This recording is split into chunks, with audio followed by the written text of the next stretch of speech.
You think being a Neanderthal would have been awesome. You're built like a tank. You can survive freezing temperatures. You hunt giant Ice Age monsters. You don't pay taxes. Congratulations. You've just spawned into Earth's hardest difficulty. Welcome to the Ice Age. The first thing you notice is that it's cold.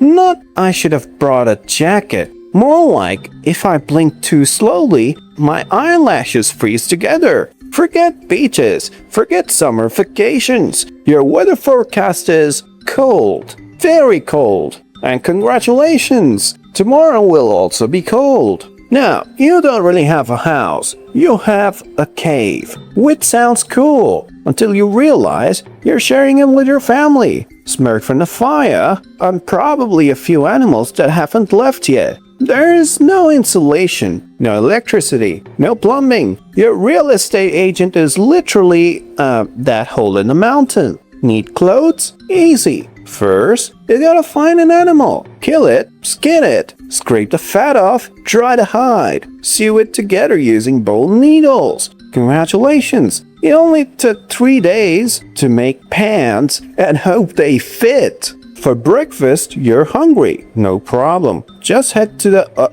oh right, there isn't a supermarket. Every meal begins with the same question. Can this kill me? Because if the answer is yes, yeah, that's breakfast. Which takes us to hunting. You finally spot dinner. A woolly mammoth, standing nearly 4 meters tall, weighing several tons, covered in muscle, armed with tusks longer than you're tall. Your weapon? A wooden spear. Your strategy? Run closer. Much closer. Modern humans invented bows. You invented personal space violations. Against all odds, let's say you actually kill it. Congratulations. Now all you have to do is carry it home. Several thousand kilograms of meat, without refrigeration, without trucks, without attracting every hungry predator, within 50 kilometers. Well, enjoy. Now, occasionally you will have broken ribs, dislocated shoulders, cracked skulls.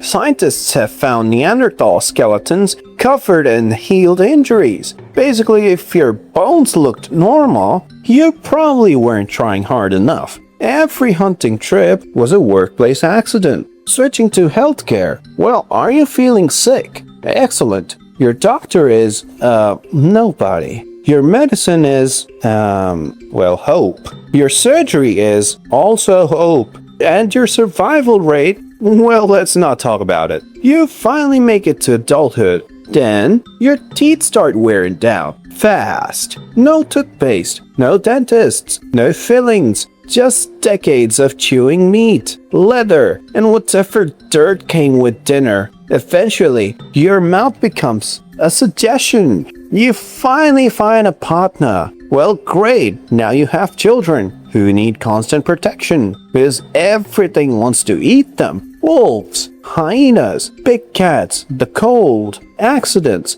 even a simple infection. Parenting was basically keeping tiny humans alive for one more day. And then these weird guys show up. One day, a new kind of human appears. They're slimmer, not nearly as strong. Honestly, you could probably beat one in a fight. Unfortunately, they brought braids, long-distance weapons, better trades, more complex tools, larger social networks. Turns out, muscles aren't everything. Now here's another problem. There aren't many of you. Scientists think Neanderthal populations were surprisingly small. Imagine trying to rebuild civilization with the attendance of a medium-sized concert. One bad winter, one disease, one failed hunt could wipe out an entire group. And well, nature isn't done yet. As if life wasn't already difficult, the climate changes again. Forests become grasslands, grasslands become forests. Animals migrate, food disappears. Every few thousand years, Mother Nature updates the map without reading the patch notes. Eventually, around 40,000 years ago, pure Neanderthals disappeared. Not because they were stupid, not because they were weak, but probably because several bad things happened at exactly the wrong time. small populations, changing climates, competition, maybe even bad luck. Sometimes evolution doesn't need a villain, just terrible timing. So, would you survive as a Neanderthal? Well, let's see. No heating, no hospitals, no grocery stores, well, no internet. Your breakfast weighs 6 tons, your doctor is Hope, and your retirement plan doesn't exist. Congratulations, you didn't spawn into paradise, you spawned into the Ice Age.